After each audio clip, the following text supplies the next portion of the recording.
24 del 13 en adelante. Recuerde que esta es la continuación de una serie que empezamos el año pasado, que se llama El carácter de Dios revelado en el Hijo. Y vamos a estar predicando sobre el carácter de Dios revelado en el Hijo. Jocelyn comenzó al final a hablar de un tema que yo le iba a decir que se callara porque iba a decir mi prédica. La iba a mandar a callar porque ella iba a hablar de mi prédica. Eso digo, wow, Dios, tú eres tremendo, tú eres extraordinario. ¿Bien?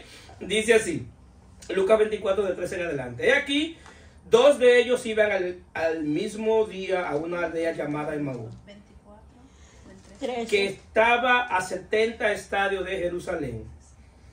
El 14, 24, 14. E iba hablando entre sí todas aquellas cosas que habían acontecido.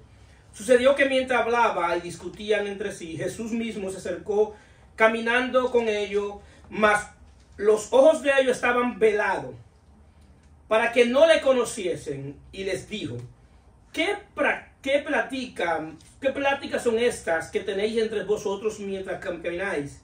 ¿Y por qué estáis tristes? Respondiendo uno de ellos, que se llamaba Cleofa, le dijo: ¿Eres tú el único forastero en Jerusalén que no has sabido las cosas que en ella han acontecido en estos días? Entonces le dijo: ¿qué cosas? Y ellos le dijeron: de Jesús Nazareno, que fue varón profeta, poderoso en obra y en palabra delante de Dios y todo el pueblo.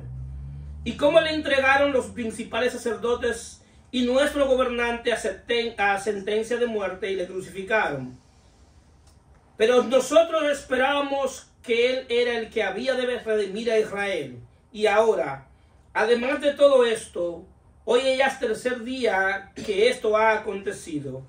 Aunque también nos ha asombrado unas mujeres de entre nosotros, las que antes del día fueron al sepulcro, y como no hallaron su cuerpo, vinieron diciendo que también habían visto visión de ángeles que le dijeron que él vive. Digan conmigo, que él vive. Él vive. Y fueron algunos de los nuestros al sepulcro y hallaron así como las mujeres habían dicho, pero a él no le vieron. Entonces le dijo: oh insensato y tardo de corazón para creer todo lo que los profetas han dicho. ¿No era necesario que el Cristo padeciera estas cosas y que entrara en su gloria? Y comenzando desde Moisés y siguiendo por todos los profetas, le declaraba en todas las escrituras lo que de él se decía. Llegaron a la aldea donde iba, y él hizo como que iba más lejos, mas ellos le obligaron a quedarse, diciendo: quédate con nosotros, porque se hace tarde, y el día ha declinado. Entró, pues, y quedándose con ellos, y aconteció que estando sentado con ellos a la mesa, tomó el pan y lo bendijo, y lo partió y le dijo. Entonces le fueron abiertos los ojos y reconocieron, mas él se desapareció de su vista, y se decían el uno al otro: ¿no ardía nuestro corazón en nosotros mientras nos hablaba en el camino? ¿Y cuándo nos abrió las escrituras? Y levantándose en la misma hora, volvieron a Jerusalén y hallaron a los 11 reunidos y a los que estaban con ellos, que decía: ha resucitado el Señor verdadero y ha aparecido a Simón. Entonces ellos contaban las cosas que habían acontecido en el camino y cómo le había reconocido al partir el pan. La palabra del Señor está bendecida. Vamos a predicar bajo el tema Caminando con el Cristo glorificado. Caminando con el Cristo glorificado. Ahora bien, la palabra glorificado en el contexto bíblico quiere expresar una manifestación de la gloria de Dios. Es decir, la glorificación equivale a manifestación. Entonces, cuando Dios habla de su gloria, de la manifestación de su gloria, está hablando de la pureza, de su grandeza, de su luz, de su majestuosidad. Nosotros podemos ver a través de las Sagradas Escrituras cómo Dios ha manifestado su gloria. Lo podemos ver cuando Él llama a Moisés para que suba al monte Sinaí para entregarle las tablas y entregarle la ley. También podemos ver la gloria de Dios el día de la expiación, cuando ofrecían sacrificio por el perdón de los pecados y se manifestaba la presencia de Dios, eso era también una manifestación de gloria. Pero también vemos cuando Jesús fue al monte de la transfiguración y le mostró su gloria. Ahora bien, en el contexto de lo que leímos anteriormente, estamos hablando de lo que sucedió después de la resurrección, los 40 días después de la resurrección. Entonces, Jesús después de la resurrección duró 40 días hablando del reino de Dios. Pero nos damos cuenta que en esos 40 días Jesús estaba manifestando y estaba presentándosele a los discípulos y a otras personas de que él había resucitado. Existe en teología lo que se llaman los estados de Cristo. Nosotros podemos entender y vamos a entender la salvación y vamos a entender la posición de la iglesia cuando entendamos los estados de Cristo. Me voy a explicar. El primer estado de Cristo que la Biblia presenta es a Cristo como creador, que todo se creó por medio de Él y para Él. Es decir, que Él es el Dios creador. Eso desde lo eterno. Ese es el primer estado. Entonces, el estado de Cristo como creador. Ahora bien, viene el segundo estado, que es el estado de la encarnación o de la humillación. Cuando Dios se hace hombre y toma un cuerpo de hombre y se presenta con un cuerpo físico humano como el tuyo y como el mío. Bien, que como humano pasó todo lo que pasa en humano. Salud. En ese cuerpo humano, Jesús fácilmente se enfermó como nos enfermamos nosotros. Tuvo hambre, tuvo sed, tuvo situaciones emocionales. En el Gólgota, antes de ir a la cruz, antes de ir al Gólgota, nosotros vemos cómo Jesús un día antes entra en una crisis. Y siendo Dios en un cuerpo de hombre, le pide a los discípulos que le ayuden a orar. Entra en una crisis porque necesitaba el auxilio de sus hermanos en el momento difícil. Pero los discípulos estaban cansados, estaban durmiendo. Y él va y le dice: yo quiero que ustedes me ayuden. Yo tengo una crisis, a mí me van a crucificar mañana. Y yo necesito que ustedes vengan a ayudarme a orar. Oren conmigo. Y ora al Padre, le dice: Señor, que no se haga mi voluntad, sino la tuya. Y si es posible, pasa de mí esta copa. Sí, evítame yo ir a la cruz. No porque yo tenga miedo, porque yo para esto he nacido. Pero yo tengo un momento difícil como humano. Y yo necesito que tú pases de mí esta copa. Y vinieron ángeles y los consolaron, dice la Sagrada Escritura. Ahora, ¿por qué esos ángeles los vinieron a consolar? Porque la respuesta fue no. La respuesta fue no. Tú lo que necesitas ahora mismo es mi consuelo, porque te espera el dolor. Entonces es el estado de la humillación y de la encarnación. Y es el estado como que vemos a Jesús como un cordero sin mancha y sin contaminación. Lo vemos manso y humilde. Y es el estado de la humillación, la encarnación, cuando el verbo se hace carne. Ahora bien, después de la muerte y la resurrección, viene lo que se llama el estado de la glorificación. Que Jesucristo resucita con un cuerpo glorificado, lleno de gloria. No con un cuerpo humano físicamente, sino con un cuerpo que lo que tenía era la gloria de Dios. Entonces, ¿qué sucede? El cuerpo de él, aunque era él físicamente, pero humanamente no, el cuerpo no era humano. Si tú no podías tocar la carne como un humano específicamente, sino era la gloria de él, porque el cuerpo estaba glorificado. Ahora bien, la iglesia nace después de la muerte y la resurrección de Jesucristo. Es decir, que lo que la iglesia recibe el día del Pentecostés, cuando envían el Espíritu Santo, que viene a ser a Cristo real en nuestra vida, cuando envían el Espíritu Santo, lo que reciben es la gloria de Cristo. Es decir, la iglesia se convierte en el cuerpo de Cristo en términos humanos, pero lo que recibimos es al Cristo glorificado. Sí, nosotros en cierta manera tenemos que verlo en el estado que nosotros lo hemos recibido y en el estado que lo conocemos ahora, en el estado glorificado.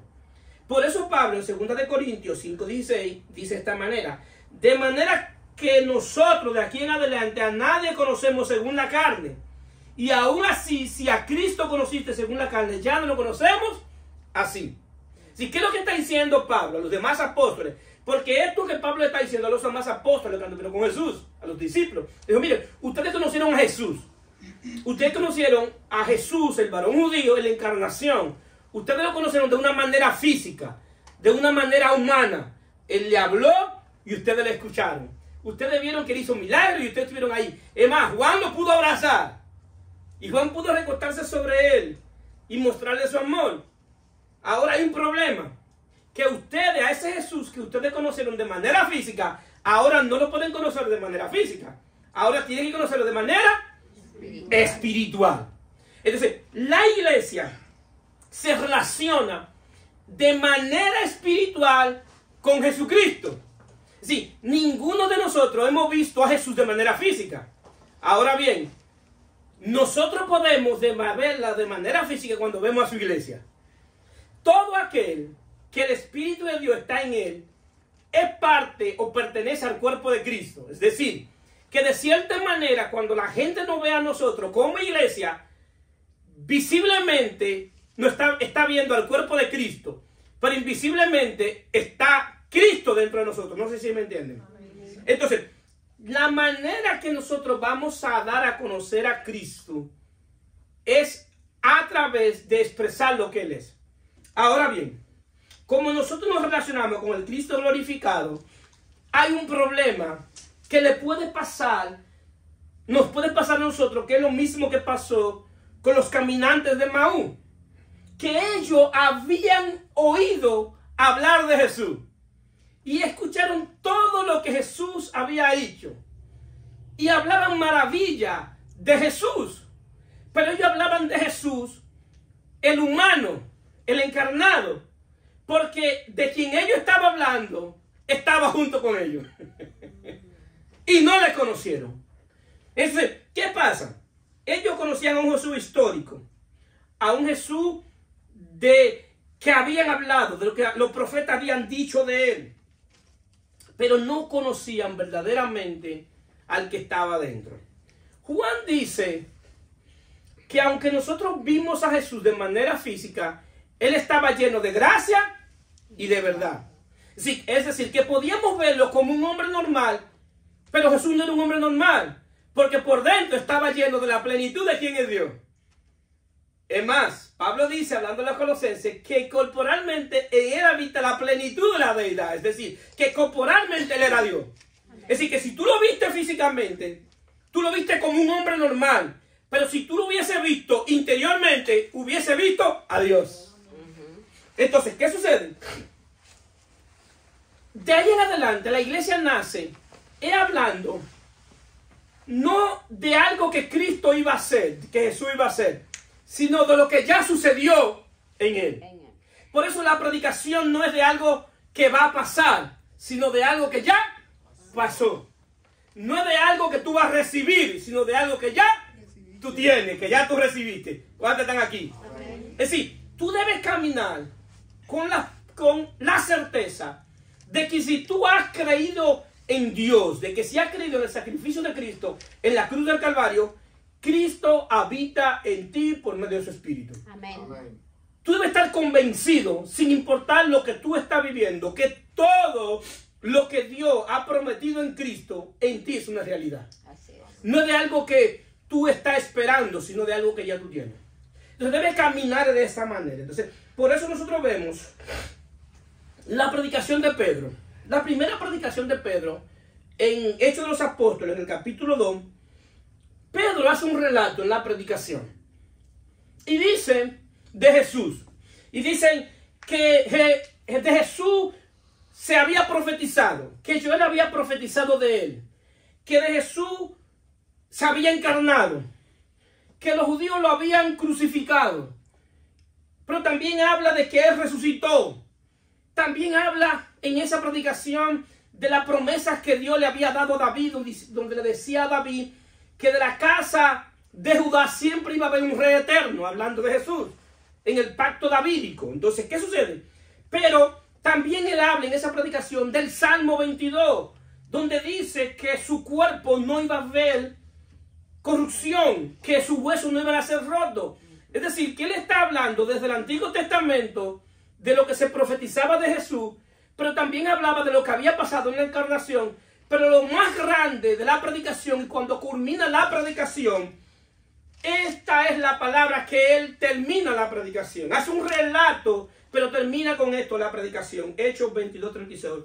Sepa pues ciertamente toda la casa de Israel que a Jesús, a quien vosotros crucificaste, Dios le ha hecho Señor y Cristo. Sí, ya todo lo que ustedes escucharon de él, eso pasó. Ahora ustedes tienen que verlo a él como Señor y Cristo, el Señor de la nueva creación. Es decir, Jesús le está diciendo, no solamente salva, sino que Jesús también tiene derecho legal a ser tu Señor. Amén. Él tiene señorío sobre tu vida. Así es. ¿Qué implica señorío? Que cuando alguien tiene señorío sobre mí, yo no hago lo que quiero. Exacto. Es decir, que yo no puedo tomar mis propias decisiones. ¿Qué yo voy a hacer ahora? Es decir, ¿es tu voluntad que yo haga esto? Yo debo consultar contigo o escuchar la voz del Espíritu hacia donde tú me estás dirigiendo. ¿Por qué? Porque Él tiene derecho legal sobre lo que compró. Jesús no tiene señorío sobre lo que no han creído. Él tiene señorío sobre lo que han creído. Es decir, que eso implica, y todo el que ha trabajado entendiendo lo que es señorío, sabe lo que es señorío. ¿Verdad, Jesús? Que el que tiene señorío en un empleo, tiene de cierta manera privilegio. Tiene un jefe. De cierta manera, Jesús es tu jefe. Entonces debe ser tu Señor. Ahora, si es mi Señor, yo debo dejar que Él sea quien tome mis decisiones. Porque yo soy el cuerpo. Y el cuerpo no toma decisiones, sino la cabeza. ¿Y qué dice? Que la iglesia es su cuerpo y Él es nuestra cabeza. Es decir, que ahora las decisiones yo tengo que dejar que Él la tome por mí, que fluyan a través de mi espíritu, de su espíritu en mí. Entonces, muchos grandes conflictos que nosotros tenemos hoy, es porque hemos vivido una vida tomando nuestras propias decisiones, aún estando dentro de la iglesia y aún diciendo que Jesús es mi Salvador. Y entonces tenemos conflictos y grandes problemas porque hemos tomado decisiones malas, que Dios no está por ahí en ningún lado. Y luego entran la crisis. Pero bendito sea Dios en Cristo, que aún siendo nosotros tomando malas decisiones, Dios nos trata como sus hijos. Ninguno de ustedes, y aquí voy a poner ejemplo a Lourdes, que me dé un permisito, por ponerla como ejemplo. Cuando Lourdes va a la casa de Miguelina, abre su puerta, va a la nevera, ve qué hay, si hay jugo, si hay chocolate, si hay café, no tiene que pedir permiso. Se lo lleva todo. Ahora, si yo voy a la casa de Miguelina, para yo ir, puedo entrar y me van a recibir bien, pero si yo veo en la nevera un jugo, tengo que decirle, Miguelina, ¿puedo tomar de ese jugo? ¿Me puede sacar un poquito de ese jugo? ¿Cuál es la diferencia? Que ella es hija de Miguelina, que esa es su casa. Tiene derecho. Y eso es lo que ha hecho Cristo, darnos derecho a llamarnos hijos de Dios. Es decir, que aún en los momentos que yo he actuado mal, tengo derecho a ir donde Él como padre. Los que tenemos hijos, sabemos cuando los hijos hacen que nosotros queremos darle su cocotazo. Más como tan pequeños. Y ellos saben cómo acercarnos a nosotros y nos ponen una cara de pena, que en vez de tú querer darle una pena, lo que te da es risa. ¿Por qué? Porque ellos saben que van donde su padre buscando un perdón. Si eso es nosotros que somos humanos y que estamos en un cuerpo caído, ¿qué será nuestro Dios? Que es nuestro Padre Celestial, que es un Dios bueno. ¿Cuánto más Él? Entonces, ¿qué implica esto? ¿Qué quiero decirle que en esto? Que en cada mala decisión que hayamos tomado, tenemos derecho a entrar en su presencia y hablar con Él como hijo. Y verlo a Él como nuestro Padre. ¿Cuántos dicen amén? Amén. Entonces, ¿qué sucede? Miren escuchen lo que sucede después de esa predicación. La Biblia enseña que quien convence de pecado es el Espíritu Santo. Si nadie puede arrepentirse si el Espíritu Santo no lo convence de pecado. Por eso es lo importante de la verdadera predicación del Evangelio. Porque yo puedo hablar de todo lo que hay en la Biblia, pero lo que va a producir arrepentimiento es presentar a Cristo, presentar el Evangelio de Dios acerca de su Hijo Jesucristo y de lo que ya sucedió. Miren escuchen lo que sucede en el 37, en Hechos 22, 37, que es la continuación de lo que estábamos leyendo. Dice: al oír esto, se compusieron de corazón y dijeron a Pedro y a los otros apóstoles: varones hermanos, ¿qué haremos? Es decir, que el Espíritu Santo lo convenció de pecado, de que ellos habían actuado mal. Y le dicen: ¿qué haremos? El Espíritu Santo hizo una obra. Por eso es cuando nosotros exponemos nuestros oídos a la predicación del Evangelio, el Espíritu Santo va a obrar en nosotros, señores. Créanme que el Espíritu Santo va a obrar. Lo que yo necesito es aprender a escuchar la voz del Espíritu Santo cuando Dios me está hablando, hacia donde Dios me está dirigiendo. Mi esposa decía, y algo que debemos proponernos este año, es leer las Escrituras y aprender de las Escrituras. ¿Por qué? Porque Dios me va a hablar a través de las Escrituras, pero las Escrituras no invalidan la voz del Espíritu. Dios ha hablado siempre. Dios no es mudo. Y así como Dios te puede hablar a través de su palabra y a través de la creación, Dios te va también a hablar a través de su Espíritu, que está dentro de ti. ¿Por qué?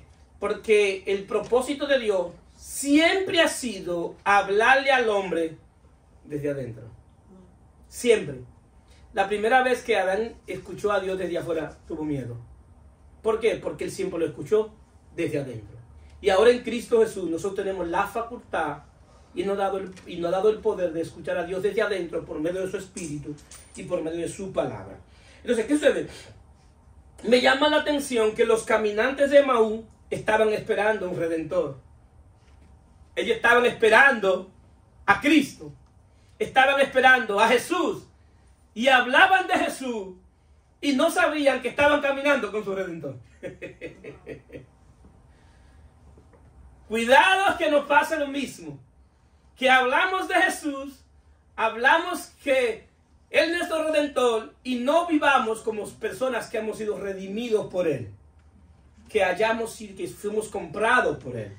Lucas 22:31 dice: pero nosotros esperábamos que Él era el que había de redimir a Israel. Y ahora, además de todo esto, hoy es ya tercer día que esto ha acontecido, aunque también nos ha asombrado unas mujeres que entre nosotros, las que antes del día fueron al sepulcro, y como no le hallaron su cuerpo, vinieron diciendo que también había visto visión de ángeles, y quienes dijeron: Él vive. Y fueron algunos de los nuestros al sepulcro, y hallaron así como las mujeres habían hecho, pero a Él no le vieron. Jesús es un revolucionario, de cierta manera. Es un transformador. Jesús cambia los paradigmas. El asunto es que muchas veces en la iglesia nosotros somos más fieles a las tradiciones de los hombres y a los mandamientos de los hombres y a las malas enseñanzas que nos han hecho. Pero no vemos más allá de lo que nos enseñaron. Perdón. Hay algo que es asombroso aquí.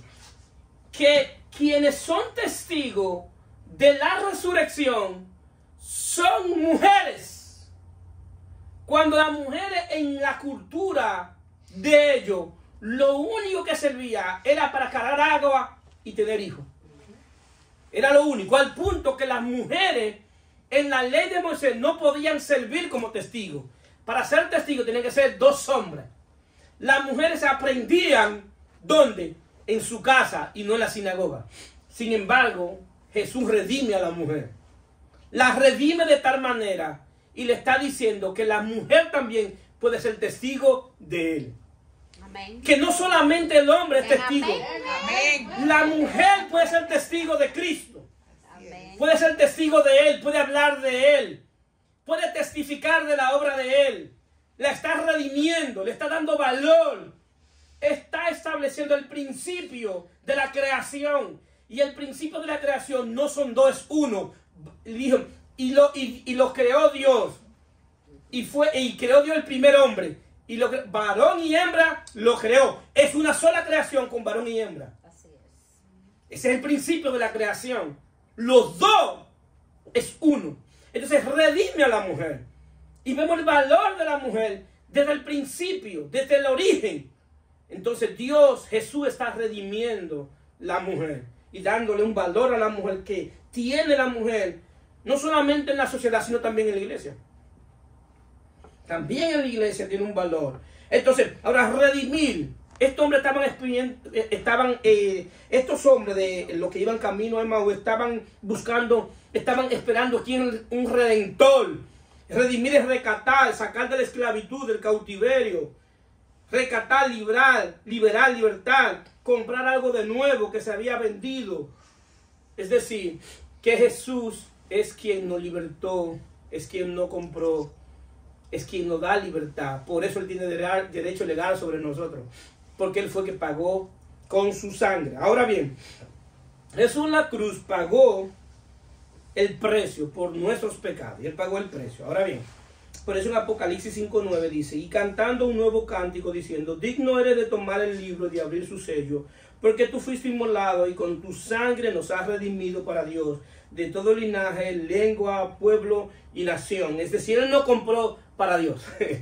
Jesús lo compró para Dios. Es decir, yo lo voy a comprar. Adán lo vendió al pecado. Ahora yo lo voy a comprar para que sean de Dios. Bendito sea su nombre. Tú eres de Dios. Dile que está a tu lado. Tú eres de Dios.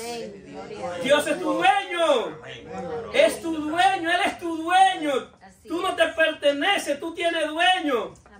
Entonces, ahora bien, pero nos lleva a un nuevo linaje. Nos lleva una nueva lengua, somos una nueva nación, una nación santa. Y es una nación celestial, no es terrenal. Por eso, para yo servirle a Dios, no tengo que pertenecer a una nación judía. No tiene que ser de un linaje. El linaje tuyo es el linaje del cielo. Amén. Tú tienes una nueva raza, una nueva nación. Entonces, tenemos una nueva nacionalidad, somos ciudadanos del reino de los cielos. Y tenemos dueño. Dios es nuestro dueño. Amén. Entonces, ¿qué sucede? Ahora bien, Él me compra en la cruz, pero en la resurrección envía su espíritu a su iglesia. Pero ¿para qué envía su espíritu a su iglesia? Para que su iglesia sea su cuerpo. Pero cuando Él envía su espíritu a su iglesia, hay algo que sucede importante, que abre el entendimiento. Me abre el entendimiento. Me da vida en el espíritu y me habla de entendimiento. Y muchas cosas que me mal enseñaron, que yo creí, ahora yo puedo entenderlas. ¿Por qué? Porque nadie sin el Espíritu de Dios puede entender las cosas que son de Dios. ¿Cuántos están aquí? Amén. Sí, por eso es que, si se dan cuenta, aquí puede venir cualquiera en cualquier condición y no le establecemos reglas de cosas que tienen que hacer para poder servirle a Dios. Lo que le enseñamos es el Evangelio. Para que el Espíritu de Dios venga a donde ellos, los convenza de pecado, de justicia y de juicio, y el mismo Espíritu de Dios los saque de la condición espiritual que ellos están. Porque no soy yo, no es Jocelyn que saca a la gente de la condición espiritual, es Dios por medio de su Espíritu. Amén. Y la gente nunca va a salir de su condición espiritual hasta que no se le ilumine el entendimiento por medio de la palabra de Dios y su Espíritu. Amén. Por eso, tú puedes tener mucha gente haciendo cosas que no entiende. Y la hace y no entiende. Y tú nunca vas a disfrutar lo que tú no entiendes. Tú vas a disfrutar cuando tú entiendas las cosas que a Dios le agrada y lo que a Dios no le agrada. Amén. Pero es Dios que te va a sacar de esa condición. Lo que sí te aseguro que cuando Dios te saque de esa condición y te dé entendimiento, tú jamás vuelves ahí. Porque al que al Hijo hace libre, verdaderamente es libre. Es Él. Por eso es que hay una situación que me preguntan a mí de una persona que le estaban condenando en su iglesia, porque en la iglesia ellos usan, la regla es usar falda. Y la vieron comprando en un restaurante y ese día tenía pantalón. Y fueron, se lo dijeron a los pastores y los pastores lo pusieron en disciplina. Es decir, en la iglesia ella usa falda porque la obligan, que no es malo, pero no es que ella quiere hacerlo, es que la están obligando a hacerlo.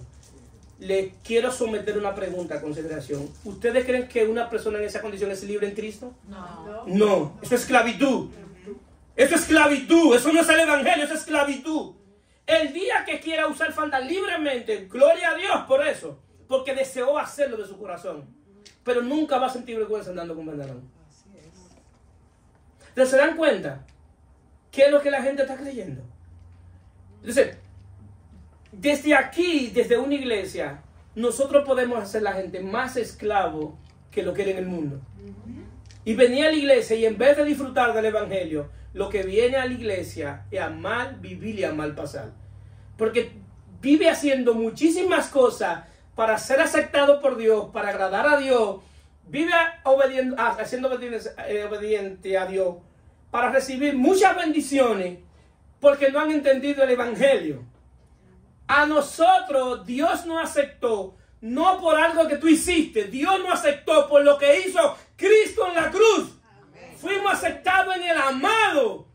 Dios me aceptó, te aceptó a ti y nos dio vida cuando estábamos muertos en delito y pecado. Y nos dio vida para que pudiéramos servirle y obedecerlo. No a través de mi propia vida, sino a través de la vida de Él en mí. Porque yo no vengo al evangelio a vivir mi vida a través de Cristo, sino que Él vengo al evangelio para que Él viva su vida a través de mí. Ese es el evangelio. Que Cristo viva su vida a través de nosotros. Amén. Y el día que Él viva su vida a través de nosotros, nosotros podemos obedecerle a Dios. Porque al final esa obediencia no es tuya, es de la vida de Él en nosotros. ¿Cuántos están aquí? Amén. Y te voy a decir algo. Tú vas a estar complacido de obedecerle. Amén. No va a ser gravoso obedecerle. Va a ser un deleite obedecerle. Porque al final no es tu vida, es la vida de Él. Denle un aplauso a Cristo.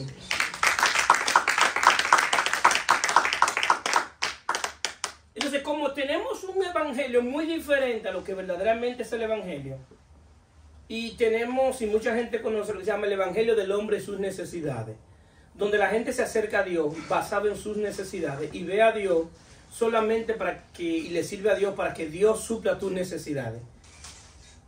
Esto no quiere decir que Dios no tenga cuidado de nuestras necesidades. Dios tiene cuidado de nuestras necesidades. Ahora bien, pues la razón que yo les tengo que servir a Dios no tiene que ser basado en mis necesidades. Tiene que ser basada mi relación con Dios, basado en lo que Él es. Conforme a lo que Él es. ¿Por qué? Porque mucha gente hoy está en crisis y no quieren servirle a Dios o no quieren ir a la iglesia. ¿Por qué? Porque Dios no le dio lo que ellos querían. Y como Dios no me dio lo que yo quería, entonces Satanás tiene la oportunidad de decir, ¿dónde está tu Dios que no te da lo que tú quieres? Oye, Él es Dios, aunque me dé o no me dé, Él sigue siendo Dios. Yo estando en riqueza, Él es Dios. Estando en pobreza, Él es mi Dios. Estando sano, Él es mi Dios. Estando enfermo, Él es mi Dios. Él es mi Dios, Él es mi Padre. Si Él es mi Padre, Él es mi Dios. Entonces yo tengo que verlo tal como Él es. Entonces, ahora bien, el Espíritu de Dios viene dando entendimiento para ver a Dios más allá de lo algo físico, de algo temporal. No, el Espíritu de Dios viene a darnos entendimiento del propósito eterno de Dios en Cristo. Pablo lo explica de esta manera. En Efesios 1:9, dándonos a conocer el misterio de su voluntad, según el beneplácito del cual se había propuesto en sí mismo, de reunir todas las cosas en Cristo, en la dispensación del cumplimiento de los tiempos, así las que están en los cielos y así las que están en la tierra. Es decir, Dios creó todo, pero lo que se propuso fue reunirlo todo en Cristo. Es decir, cuando Dios te creó en el eterno, el propósito de Dios era encontrarte desde lo eterno, lo temporal, encontrarte en Cristo. En Cristo es unido a Cristo. El día que tú crees en Cristo, Dios te unió a Cristo. Tú tienes una identidad con Cristo. En Cristo es una partícula que solamente se utiliza en el Nuevo Testamento. Y es lo que quiere hablar es la unión espiritual de lo que tienen los creyentes con Cristo. Al punto que Cristo y nosotros no somos dos, no somos tres, somos uno. El misterio del uno. Pero somos unos en Él. Entonces, al estar unido a Él, Él comparte su dignidad de hijo con nosotros. Porque Dios solamente tiene un hijo. Nosotros podemos ser hijos de Dios porque tenemos el espíritu de su Hijo. Bendito sea su nombre. Es decir, que lo que somos hoy es porque estamos en Él. Y lo que hemos recibido de parte de Dios es porque estamos en Cristo. No hay nada que podamos hacer nosotros para Dios fuera de Cristo. Todo lo que podemos hacer es porque estamos en Cristo. Aún salir de nuestra condición espiritual de pecado es porque estamos en Cristo. Porque fuimos bautizados en Él. La razón por la que mucha gente está frustrada y tienen muchas situaciones es porque ellos están haciendo tantas cosas para salir de una condición. Pero el gran problema que no pueden salir es porque la están haciendo en su fuerza. Y no descansan en la obra de Él.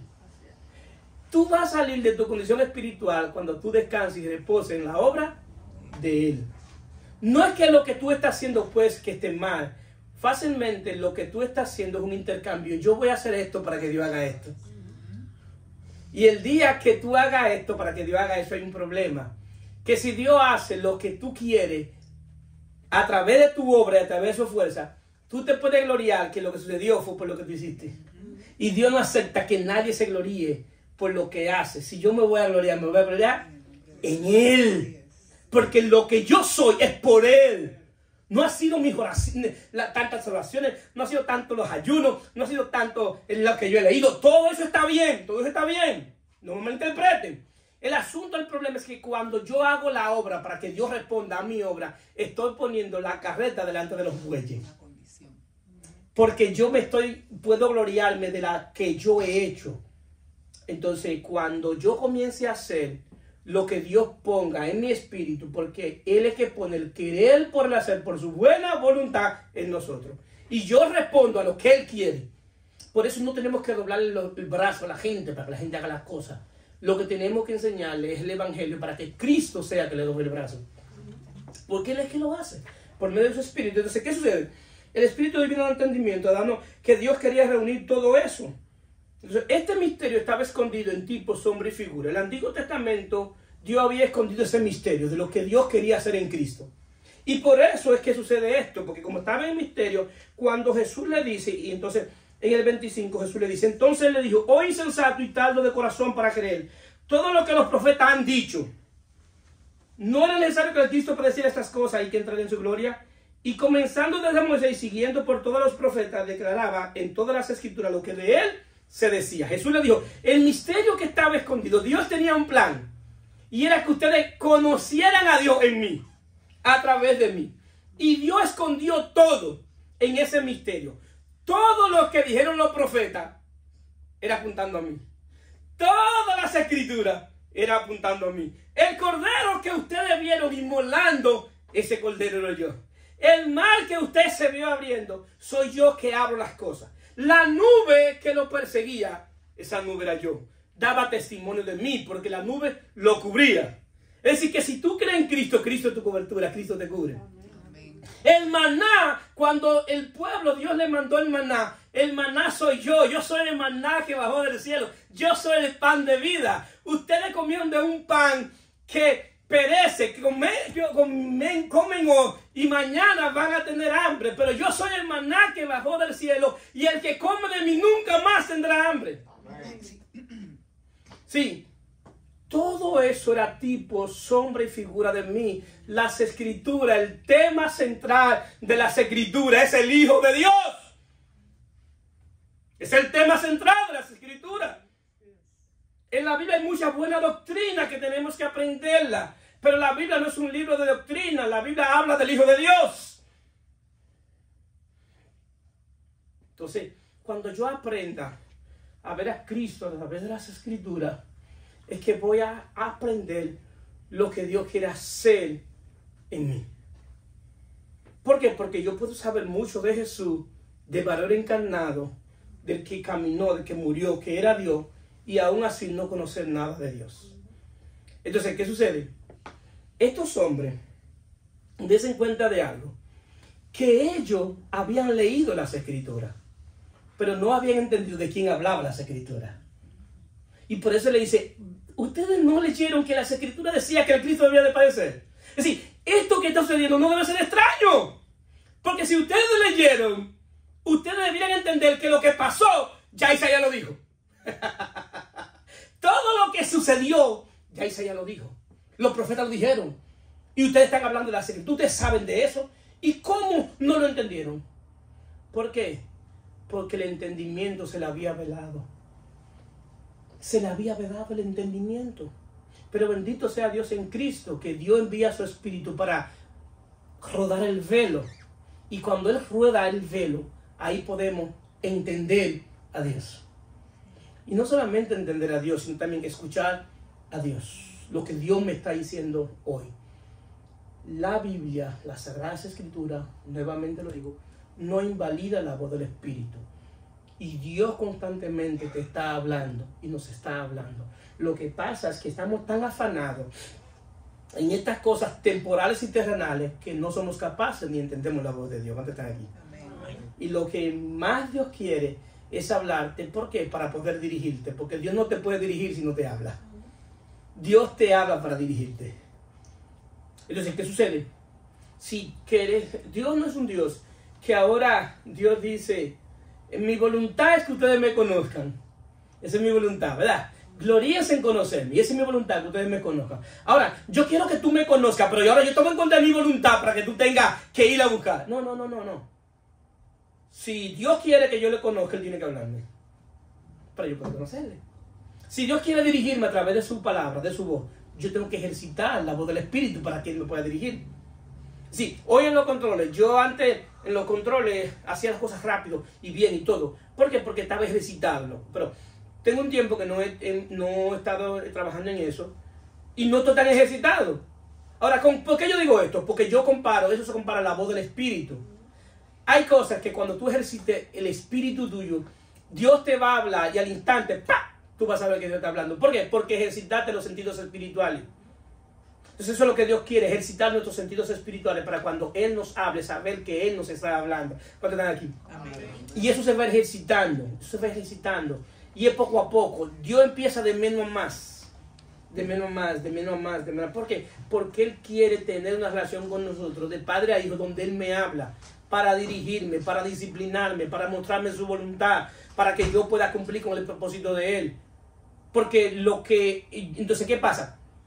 Si no es así, yo voy a estar dando golpes al aire. A ver con qué... Dando golpes al aire. Dios no quiere que andamos dando golpes al aire. Que seamos certeros, que los pasos que demos seamos certeros, que la dirección que tomemos sea la dirección certera. Que la voluntad de Él, caminemos hacia su voluntad. ¿Por qué? Porque la voluntad de Él es buena, agradable y perfecta. Esa es la voluntad de Dios en nuestra vida. Y no tiene que ver con cosas terrenales, porque inmediatamente la gente dice, la voluntad de Dios es buena, agradable y perfecta. Él quiere que yo tenga una buena casa, un buen carro y buen salario. Eso no es malo, pero no es de eso que está hablando el texto. Y la voluntad de Dios es buena, agradable y perfecta cuando el Hijo se va formando en nosotros. Esa es la voluntad de Dios, que su Hijo sea formado en nosotros. Entonces, ¿qué sucede? Ahora bien, vamos a aprender y propónganse este año, cuando lean las Escrituras, que Dios a través de su Espíritu, a través de las Escrituras, le revelen al Hijo a ustedes. Que todo lo que ustedes vean de las Escrituras es lo que Dios está haciendo para revelarle al Hijo de Él a nosotros.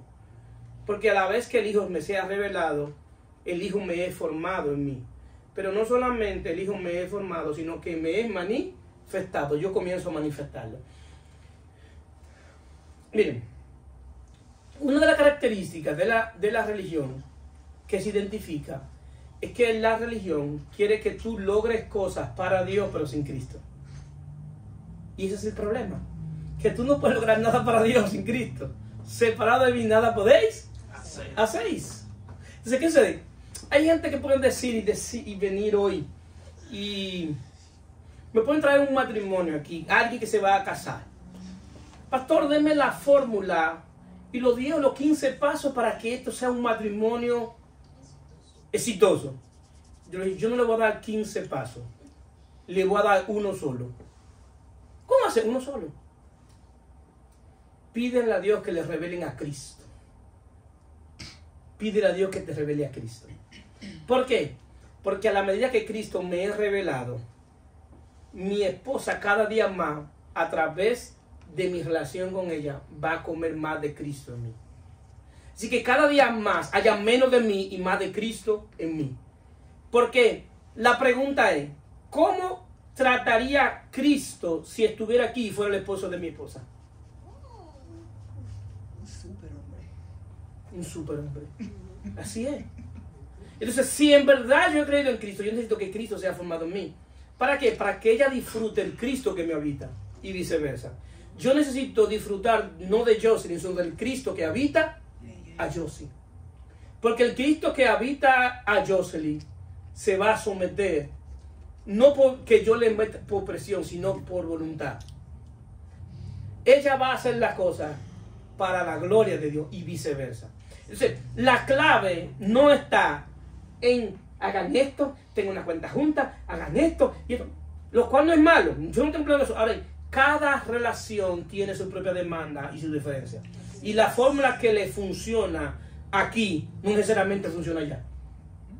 Entonces, cuando queremos hacer una fórmula homogénea para todo el mundo, ahí vienen los conflictos. Pero el pastor me dijo que era esta la fórmula. No, la fórmula es que conozca a Cristo. Porque el día que conozca a Cristo, tu vida va a cambiar. Es la forma, esa es la forma, es Cristo. Porque quien cambia al final es Cristo en nosotros. ¿Cuántos están aquí? Amén. Entonces, este año, pídanle a Dios que les revelen a Cristo. Y que haya más de Cristo en nosotros y menos de nosotros. Así que nosotros mismos comencemos a preparar nuestro funeral en términos figurativos, no literal, sino de nuestra propia vida, de nuestro propio yo. De nuestro propio yo, que cada día haya menos de mí. Y eso es lo que yo quiero, que Cristo me consuma de tal manera que se vea menos de mí, que muera cosas en mí, que sean sepultadas cosas en nosotros. A eso me refiero. Entonces, ¿qué sucede? Por eso el mensaje del Evangelio es de un rey que está glorificado. No es de un Jesús que va a morir, sino que ya murió y resucitó y fue glorificado. Entonces, ¿qué sucede? Jesús entra a la casa con ellos.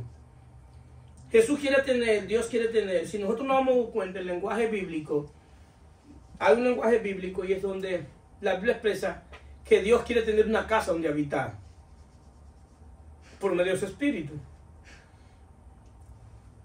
Todavía no tenemos un lenguaje viejo testamentario y decimos, Dios nos visitó y tuvimos una visitación de Dios. En el nuevo pacto Dios no te visita, Dios habita en ti. Una cosa es visitar y otra cosa habitar. Usted va a mi casa hoy, pero usted tiene que irse. Usted no vive en mi casa. Pero es diferente al que vive. Entonces ahora el Espíritu de Dios vive en nosotros, no me visita. Lo que nosotros necesitamos es una manifestación de lo que ya tenemos dentro. ¿Están aquí? Porque el propósito es tener una casa donde habitar, donde vivir, donde expresar su gloria, donde manifestarse, donde la gente lo conozca. Eso es lo que Dios quiere. Entonces, Dios te habita, Dios no te visita, habita en ti. Habita en ti, en tu casa, en tu trabajo, en el carro. Donde quiera que tú caminas, Dios está contigo, está dentro de ti.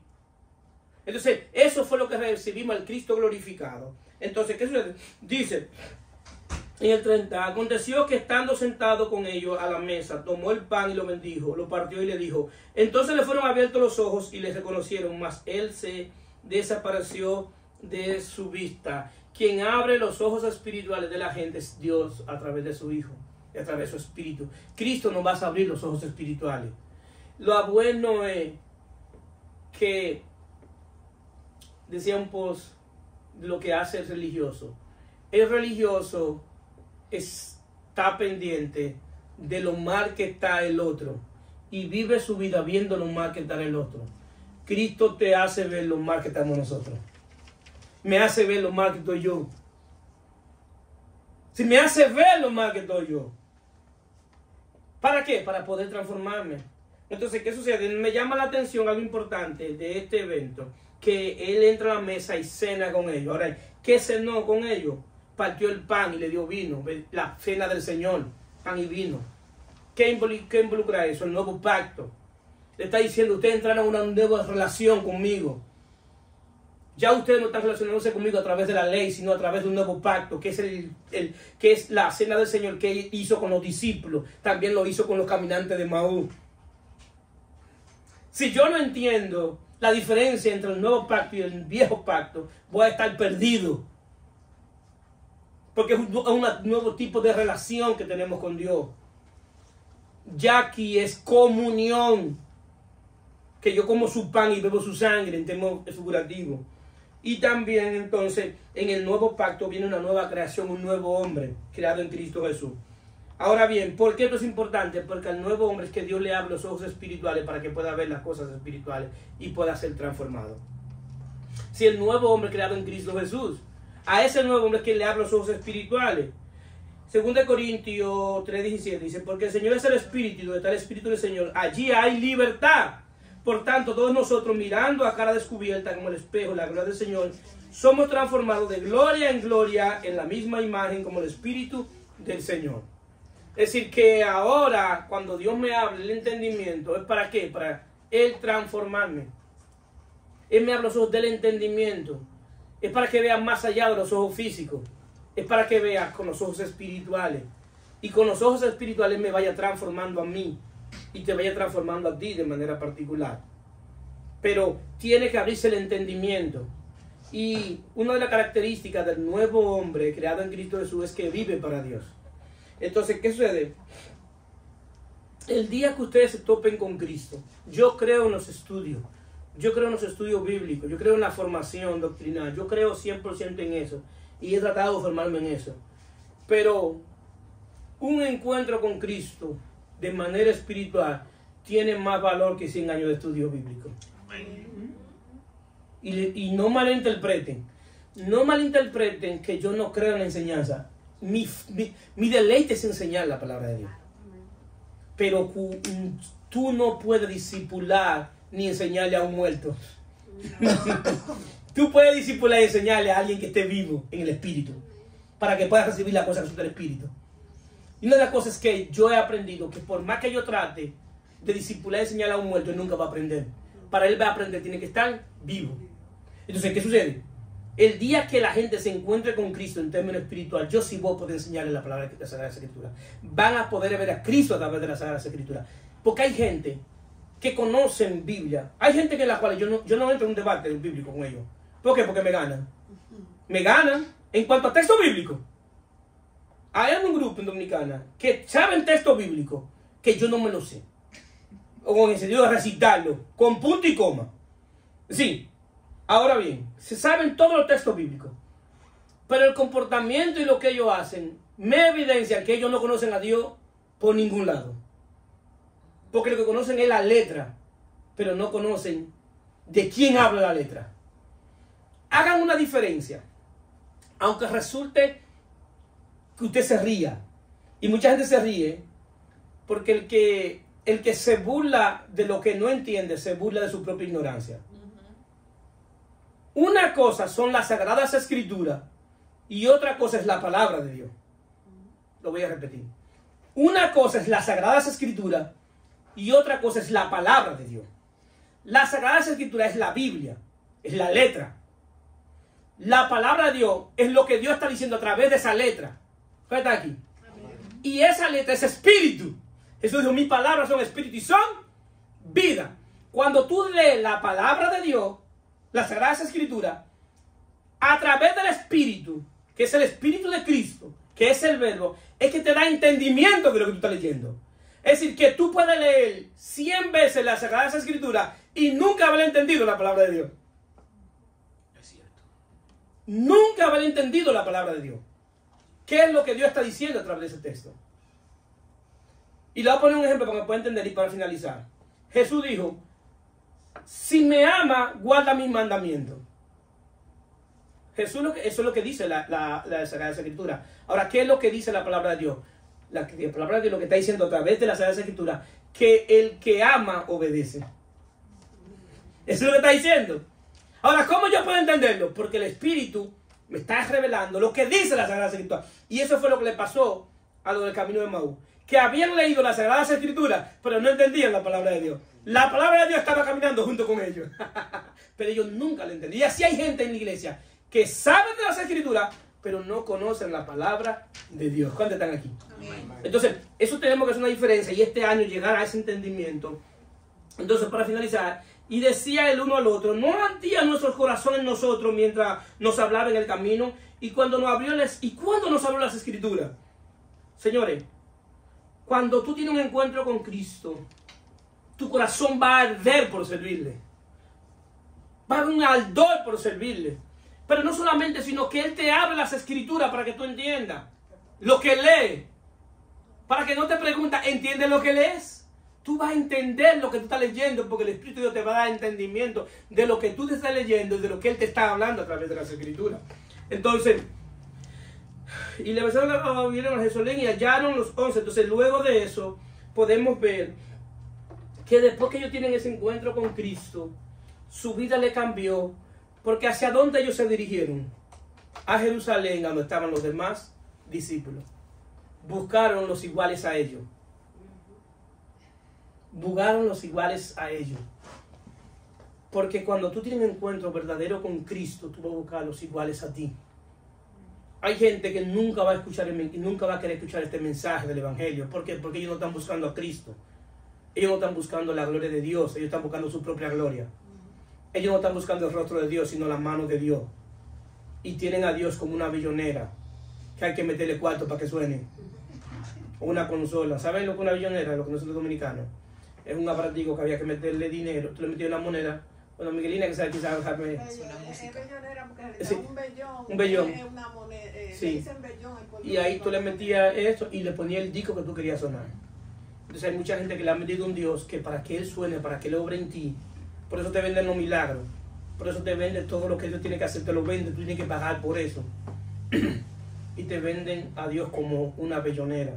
Que hay que meterle cuartos para que suene. Ahora, ¿por qué esa gente son fáciles de engañar? ¿Es porque son ignorantes? No, porque eso es lo que tiene su corazón. Ellos están buscando un Dios que les resuelva sus problemas. Y no un Dios para ellos cumplir su propósito de Dios. ¿Amén? Amén. Ahora bien, el día que te encuentres con Cristo, te aseguro que tu vida va a cambiar. No te voy a prometer riqueza. No. Riqueza física no te la voy a prometer, porque eso está en la prerrogativa de Dios y tu buena administración. Lo que sí te voy a asegurar, que en términos espirituales tu vida va a cambiar. Tus relaciones interpersonales van a cambiar. ¿Por qué? Porque el Cristo que nos habita es que va a hacer la transformación en nosotros. Se pueden poner de pie. En los Waffle House hay bellonera, pero